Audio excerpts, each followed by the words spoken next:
नमस्कार, जिला जवार न्यूज में आपका स्वागत है। आपके स्क्रीन पे दिख रहा ये मंदिर उत्तर बिहार का पहला भगवान परशुराम का मंदिर है। ये मंदिर स्थित है बिहार के वैशाली जिले के हाजीपुर सदर थाना क्षेत्र के बाकरपुर डुमरी गांव में। इस जगह का नाम पंचपुरम धाम दिया गया है। इस मंदिर के ट्रस्ट के माध्यम से हर वर्ष कई बच्चों का निःशुल्क यज्ञोपवीत संस्कार किया जाता है। साथ ही विवाह संस्कार भी यहाँ से निःशुल्क संपन्न कराया जाता है।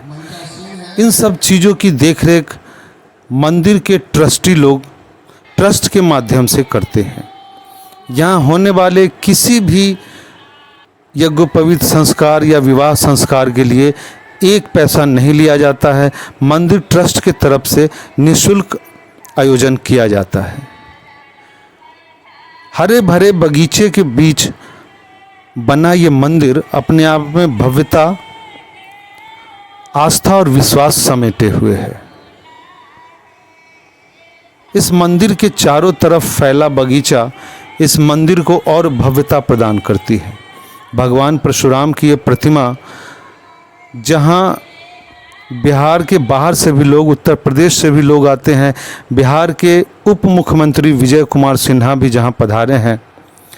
ये मंदिर लगातार अपने सेवा कार्यों में लगी रहती है। ट्रस्ट के माध्यम से समाज के उत्थान के लिए हमेशा कार्य करती है। पंचपुरम धाम में अन्य भगवान के अलावा सलेश जी महाराज की भी पिंडी है, जहां लोग पूरे आस्था और विश्वास के साथ, श्रद्धा के साथ सर झुकाते हैं। यहां सांस्कृतिक कार्यक्रम का आयोजन किया जाता है, विप्र महासंवाद का आयोजन किया जाता है और आसपास के अलावा दूर दराज से लोग यहां आते हैं, अपने बच्चों का यज्ञोपवीत संस्कार करते हैं, जो बिल्कुल निःशुल्क होता है। ट्रस्ट के माध्यम से मंदिर परिवार करवाती है।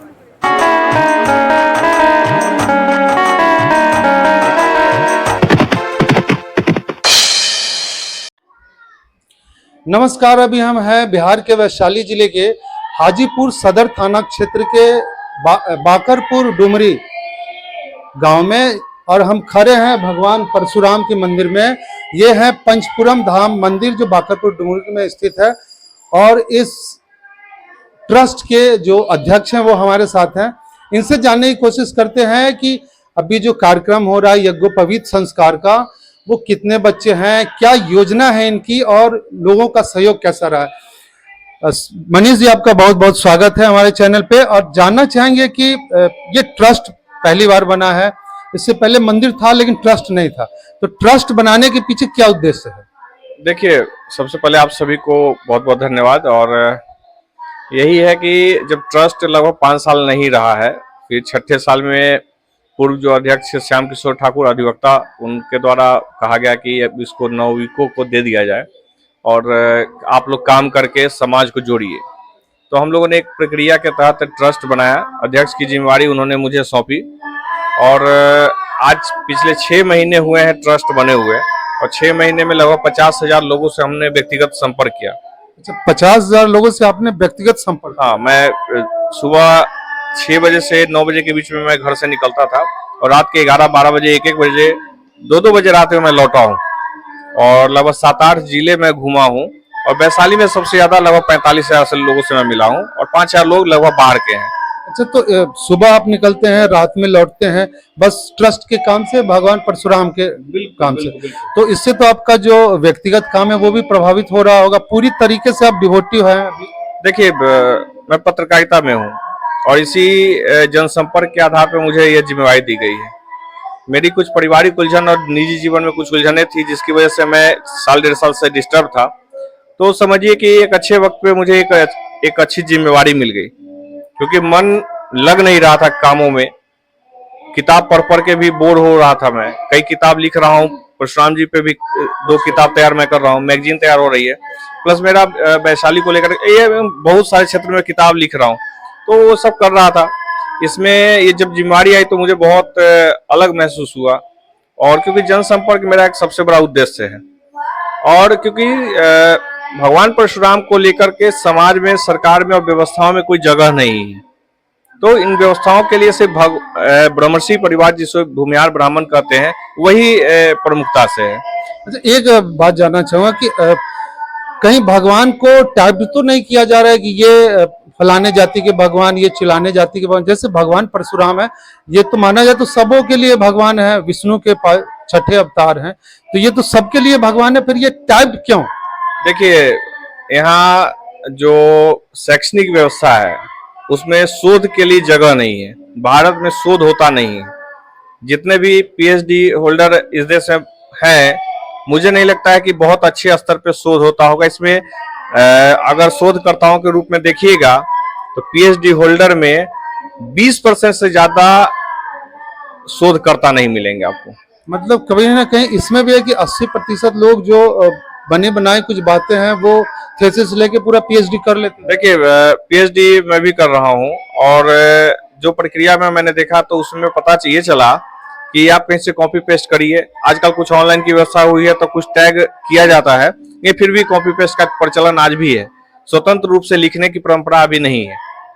तो हम जो किताब लिख रहे हैं, पीएचडी कर रहे हैं, उसमें भी आपको दिखेगा कि हम किस तरीके का रिसर्च ला रहे हैं। वाकई आपने शोध किया है, उसके बाद ही जो अपना वो थीसिस है वो पेश करें। मैं किताब जो है, मैं जो लिख रहा हूँ, थीसिस है सारा चीज, उसमें स्पष्ट आपको बता दूं कि कहीं से मैंने अपने बनावटी नहीं लिया है। शोध मैंने किया प्रामाणिकता के साथ, जमीन पे उतरकर किताब निकालकर। देश दुनिया के कई देशों से मैंने किताब मंगाया है, जिसपे कई किताब में आपको देखने को मिलेगा जो अब तक आपने सुना नहीं होगा ना देखा होगा।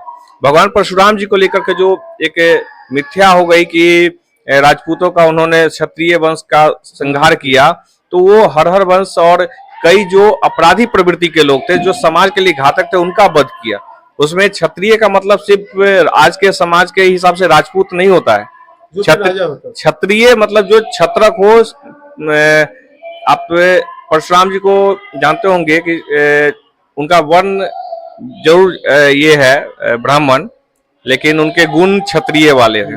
उनकी माँ कहा जाता है कि माँ और पिता के होने से मतलब नहीं है, ठीक है, वो परंपरागत चल रहा है। लेकिन परशुराम जी ने एक क्षत्रिय धर्म यानी छत्रक, एक छाया बन के वट वृक्ष की तरह उसमें शास्त्र से लेकर शस्त्र का काम किया। आपको एक चीज और मैं बता दूं, इससे बहुत सारा विवाद हो सकता है, लेकिन समझदारी की चीज ये है, इसमें मैं पर्सनली एक पुस्तक लिख रहा हूं कि इस पृथ्वी पे राम अगर किसी का नाम हुआ तो सिर्फ परशुराम जी का नाम हुआ। ये परशु धारण किए, इसलिए उसके बाद परशुराम हुआ है। राम नाम सिर्फ राम इन्हीं का नाम हुआ, परशुराम। और श्री रामचंद्र जी का नाम रामचंद्र है, श्री रामचंद्र है। श्री तो हम मर्यादा में लगाते हैं, और राम की परंपरा, राम शब्द अपने आप में बड़ी मर्यादा की चीज है, तो हम लोग को उस हिसाब से समझना होगा। परशुराम जी ने आज जो व्यवस्था में लोग कहते हैं हम ही लोग को जातिगत, क्योंकि मैं जाति पे बात करूंगा कि भारत के संवैधानिक स्ट्रक्चर में हम पत्रकार नहीं है, हम भारत के नागरिक नहीं है, हम पहले भूमिहार हैं। अच्छा, ये संवैधानिक स्ट्रक्चर में जातिवाद को बांटा गया। अभी कुछ दिन पहले देखेंगे 200-400 लिस्ट बन गया कि आप किस जाति के हैं। किसी ने बताया, नरेंद्र नाम छोड़ दीजिए, थोड़ा मुंह से निकल गया, लेकिन मैं बता दूं, यहाँ के राष्ट्रपति है, उनके लिए भी कहा जाता है कि महादलित और दलित और आदिवासी है, भारतीय नहीं है वो। यहाँ जब चुनाव आता है तो हिंदू सम्राट बन जाते हैं बनिया।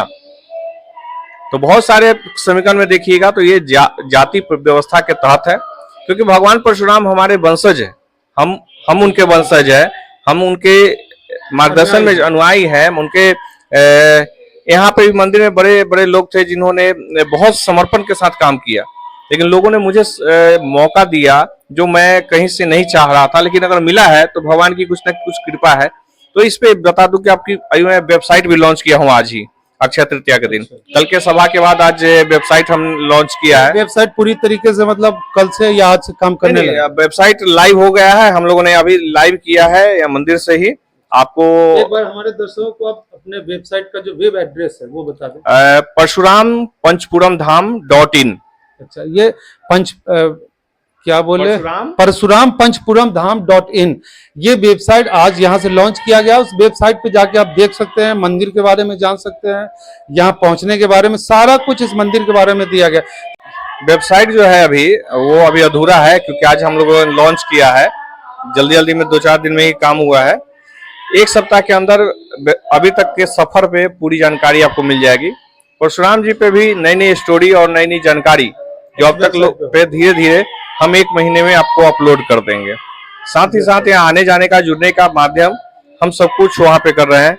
इसमें हम एक सर्वे कर रहे हैं। हम जो जातिगत बात कर रहे थे उसमें हम एक सर्वे कर रहे हैं मंदिर से ये सर्वे कर रहे हैं कि हमारी जनसंख्या कितनी है, हमारे अंदर कमी क्या है, हमारे अंदर मजबूती क्या है, हम किस स्तर पे काम कर सकते हैं, हम खेती कर रहे हैं तो कैसे कर रहे हैं, या नहीं कर पा रहे हैं तो क्यों नहीं कर पा रहे हैं। इन सभी व्यवस्थाओं को लेकर के परशुराम मंदिर से एक पैरेलल, एक ऐसी व्यवस्था जिससे समाज को व्यक्तिगत तौर पे मजबूत करेंगे।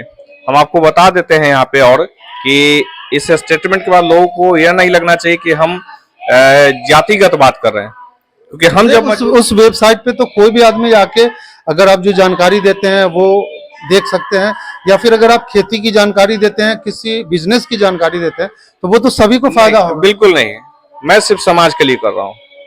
और वो सारे जो रजिस्टर्ड होंगे, समाज के लोग होंगे, उनके लिए कोडिंग होगी, एक व्यवस्था होगी, ताकि वो अपनी बात अपने हम तक पहुंचा सके। वो ओपन नहीं होगा। अच्छा, ये समाज के अंदर की बात है तो बिल्कुल समाज की बात है। सरकार व्यवस्था अपनी कर रही है, करे।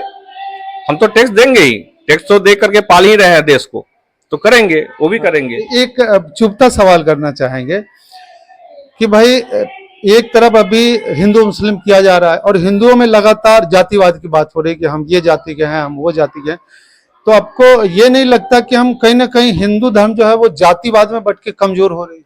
देखिए, मैं सबसे पहले तो हिंदू धर्म को मानता नहीं हूँ, स्पष्ट में कहूं तो सनातन धर्म की बात कर लेते हैं। बिल्कुल बिल्कुल, मैं वहीं आ रहा हूँ। मैं सनातनी हूँ और मैं आधुनिक जो 2014, 15, 16 से जो हिंदू बने हैं, आधुनिक हिंदू हैं, वो मैं नहीं हूँ।